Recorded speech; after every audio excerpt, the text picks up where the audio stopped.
ఈరోజు దేవుని వాగ్దానము, గొప్ప వాత్సల్యముతో నిన్ను సమకూర్చెదను. దేవుడు తెలియజేస్తూ ఉన్నాడు, కోపపడి నిన్ను కొట్టితిని గాని గొప్ప వాత్సల్యముతో మరలా నిన్ను సమకూర్చెదను.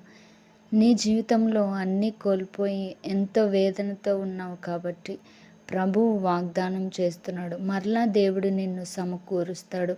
అన్ని విషయములలో నువ్వు పొందుకున్న బాధలలో, మరి నువ్వు పొందుకున్న కష్టాల్లో, నువ్వు పొందుకున్న వేదనను అంతటినీ ప్రభువు తీసివేసి మరలా నిన్ను నూతన పరుస్తాడు, సమకూర్చుతాడు. నీ ఇంట్లో ఉన్న ప్రతి లోటును ఆయన తీర్చివేసి నీకు సకల సమృద్ధిని దయచేస్తాడని దేవుడు ఈరోజు వాగ్దానం చేస్తున్నాడు. కాబట్టి భయపడకు, దిగులు చెందకు. దేవుడు ఇచ్చే ఈ వాగ్దానం అందు విశ్వసించు. దేవుడు మిమ్ములను, మీ కుటుంబములను దీవించి